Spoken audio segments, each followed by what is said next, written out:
दोस्तों जब भी किसी को जेल भेजते हैं तो जेल भेजने के बाद उसकी बेल कराना ये सबसे बड़ा एक काम बन जाता है कि हम उसे बाहर कैसे निकालें। अब मान लीजिए कोई मामला छोटा सा है चोरी का, इन्वेस्टिगेशन कंप्लीट है, चार्जशीट भी लग गई, उसके बावजूद भी बेल नहीं हुई। डायरेक्ट दिखता है कि बैंकों के साथ में घपला किया है कई करोड़ का, या फिर किसी इंसान के साथ डायरेक्ट चीटिंग की है, फर्जी डॉक्यूमेंट्स बनाए हैं। ऐसे मामलों में आपको आसानी से बेल नहीं मिलती। दोस्तों जब कोई जेल में बंद होता है, जेल में डिपेंड करता है कि कितनी कस्टडी वो इंसान काट चुका है। मतलब कि कई लोग सालों साल से बंद है, कुछ लोग अभी जेल गए हैं, कुछ लोग कुछ महीनों से जेल गए हैं। कई लोग वेट करते हैं बेल लगाने के लिए चार्जशीट के आने का, कई लोग चार्जशीट का वेट नहीं करते। हालांकि जरूरी नहीं है, मैंडेट नहीं है ऐसा कि आप पहले चार्जशीट का वेट करेंगे, चार्जशीट लगने के बाद ही बेल लगाएंगे। बेल आप कभी भी लगा सकते हैं, बट कई सारे ऐसे ग्राउंड्स होते हैं आपके पास जिन ग्राउंड्स पर आप बेल ले सकते हैं। कोई भी इंसान जेल में है उसे जेल से बाहर निकाल सकते हैं, पर यह सब डिपेंड करता है केस टू केस। मतलब क्या केस है, किस सेक्शन का केस है। कई केस पॉक्सो के होते हैं, कई केस एनडीपीएस के होते हैं, कई चीटिंग फोर्जरी है, कई रेप केस हैं, कोई मर्डर केस है तो कोई 307 का केस है। बहुत सारे अलग अलग केस होते हैं, तो सभी केस में अलग अलग तरह से ही बेल लगाई जा सकती है। सभी के ग्राउंड सेम नहीं हो सकते, पर हाँ कुछ ग्राउंड जो कॉमन होते हैं, कुछ ग्राउंड जो सेम होते हैं सभी बेलों में। ऐसे में 5 ग्राउंड्स आपको बताऊंगा अपनी इस वीडियो के माध्यम से। अगर आप उन 5 ग्राउंड्स को देखते हैं तो मेरा मानना है कि बेल आपकी इजीली हो सकती है और आप अपने केस से बाहर आ सकते हैं। ज्यादा कुछ जानने के लिए, रेगुलर बेल कराने के लिए 5 ग्राउंड्स कौन से हैं, दोस्तों बने रहिए हमारे इस वीडियो के साथ। दोस्तों जब भी किसी को जेल भेजते हैं तो जेल भेजने के बाद उसकी बेल कराना ये सबसे बड़ा एक काम बन जाता है कि हम उसे बाहर कैसे निकालें।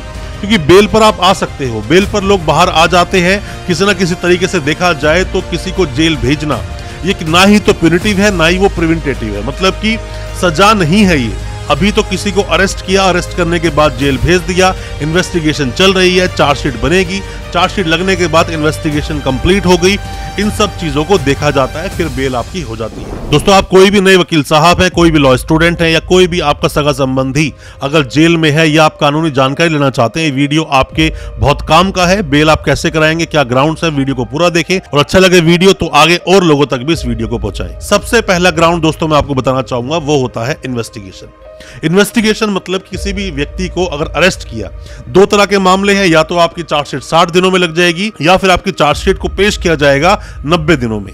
दोनों ही मामलों में देखा जाए तो इन्वेस्टिगेशन कंप्लीट होने के बाद चार्जशीट लगाई जाती है। पर अगर आप एनडीपीएस के मामलों में देखते हो तो इन मामलों में ऐसा नहीं होता।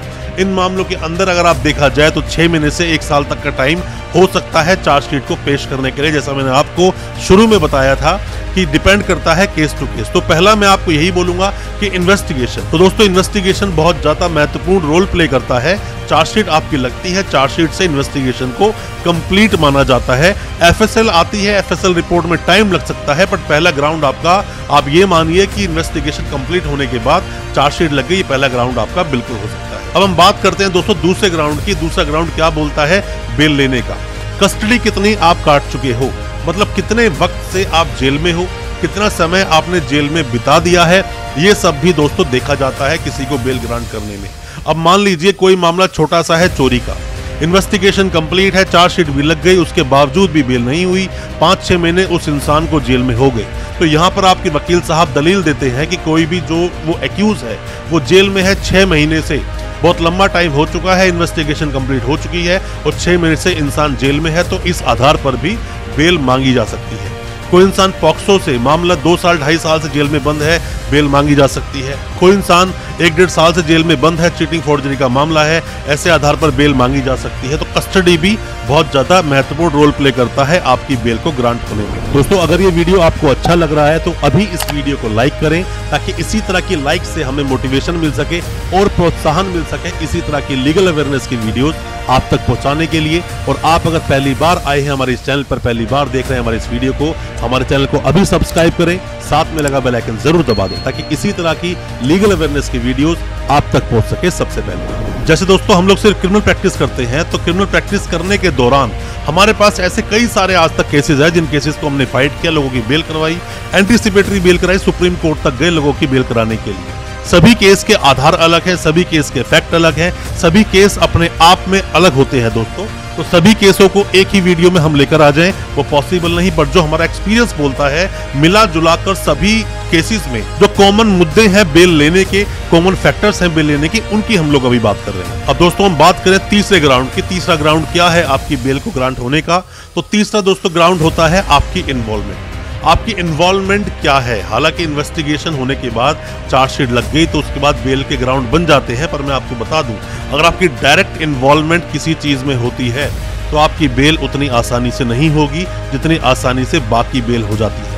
क्योंकि जब भी कोई इंसान जेल जाता है तो उनके वकील साहब पर, जो भी वकील साहब केस की पैरवी करते हैं, उनके ऊपर प्रेशर होता है बेल कराने का। लगातार क्लाइंट के जो फैमिली है लगातार प्रेशर कर रही होती है बेल कराने के लिए, और ऐसे में ही वकील साहब बहुत सारी गलतियां कर बैठते हैं।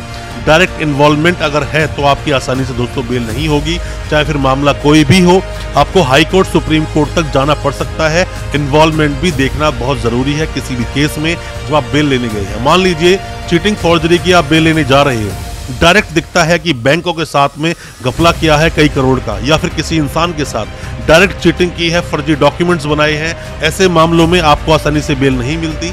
हाई कोर्ट, सुप्रीम कोर्ट का रुख आपको करना पड़ सकता है, तभी आपको बेल ग्रांट होगी। तो जो इन्वॉल्वमेंट है वो भी बहुत ज्यादा महत्वपूर्ण होती है, इन चीजों की भी आप जरूर देख लें। अब दोस्तों हम बात करते हैं चौथे ग्राउंड की, जो फोर्थ ग्राउंड है जिन आधार पर आप बेल ले सकते हो। अगर कोई भी आपका सगा संबंधी जानकार जेल में है तो आप बेल ले सकते हो। वो होता है पैरिटी। पैरिटी ग्राउंड मतलब ये होता है, मान लीजिए कि किसी केस में 4 लोग जेल में बंद हैं, चीटिंग फॉर्जरी का मामला है, किसी भी तरह से लोगों का पैसा आपने उड़ा दिया या कहीं पर भी आपका नाम आया और वहां पर किसी भी एक इंसान की बेल होती है और बेल होने के बाद लगभग इन्वॉल्वमेंट आपकी सेम नजर आती है, तो ऐसे मामलों में भी आपकी बेल ग्रांट कर दी जाती है। पैरिटी ग्राउंड इसको बोलते हैं। इन्हीं पैरिटी ग्राउंड पर कई लोगों की एंटीसिपेटरी बेल भी दोस्तों होती है। तो पैरिटी ग्राउंड बहुत महत्वपूर्ण एक ग्राउंड होता है। जब भी वकील साहब पैरवी करते हैं तो पैरिटी को देखते हैं कितने लोगों की बेल अब तक हो चुकी है। तो ये भी आप देख सकते हैं, मान लीजिए 3 लोग जेल में बंद हैं, किसी की बेल नहीं हुई, तो पहली बेल कराने में बहुत मशक्कत, बहुत मुश्किल हो सकती है, बट बाकी लोगों की बेल पैरिटी के आधार पर हो जाती है। अब दोस्तों 5वें ग्राउंड की हम लोग बात कर लेते हैं। 5वां ग्राउंड क्या है? किसी की अगर आपको रेगुलर बेल करवानी है, ये ग्राउंड नहीं बोलूंगा, पर मैं आपको ये बोलूंगा ये वे हो सकता है, प्रोसेस हो सकता है। आप अक्सर लगातार बेल लगाते रहते हो, लोअर कोर्ट में लगाते रहते हो, आपकी बेल नहीं होती। 2, 4, 5 बेल लगा लेते हो, उसके बावजूद भी बेल नहीं होती। आपको हाई कोर्ट जाना चाहिए, हाई कोर्ट से बेल नहीं हो सुप्रीम कोर्ट जाना चाहिए। ये एक प्रोसेस है, पर बेल हो जाती है दोस्तों। इन चीजों को भी अगर आप अपनाओगे तो बेल आप जल्दी करा सकते हो। बार बार बेल लगाने के लिए अगर आप कोशिश कर रहे हैं फिर भी आपकी लोअर कोर्ट में, सेशंस कोर्ट में बेल नहीं हो रही है, तो आपको हाई कोर्ट जाना चाहिए। कोई भी अच्छे वकील साहब आपको एडवाइस करेंगे कि आप हाई कोर्ट, सुप्रीम कोर्ट जाइए, आपकी बेल हो जाएगी, और आपको इस प्रोसेस को फॉलो करना चाहिए अगर आप जल्दी बेल कराना चाहते हैं किसी भी व्यक्ति की जो जेल में बंद है। दोस्तों उम्मीद करता हूं जो मैंने बेल के ग्राउंड्स आपको बताए हैं आपको समझ आए होंगे। कोई भी किसी भी तरह के सवाल अगर आपके दिल में है, कुछ भी आप पूछना चाहते हैं, कमेंट बॉक्स में सवाल पूछें या हमें व्हाट्सएप करें। हो सकता है हमारे की सजेशन से आपका व्यक्ति, जो भी इंसान जेल में है, वो बाहर आ सके और अपने केस से भी बाहर निकल सके। अच्छा लगा आज का वीडियो? हमारे चैनल को सब्सक्राइब करना बिल्कुल ना भूलें, साथ में लगा बेल आइकन जरूर दबा दें ताकि इसी तरह की लीगल अवेयरनेस की वीडियोस आप तक पहुंच सके सबसे पहले। बहुत बहुत शुक्रिया दोस्तों, धन्यवाद हमारे इस वीडियो के साथ बने रहने के लिए।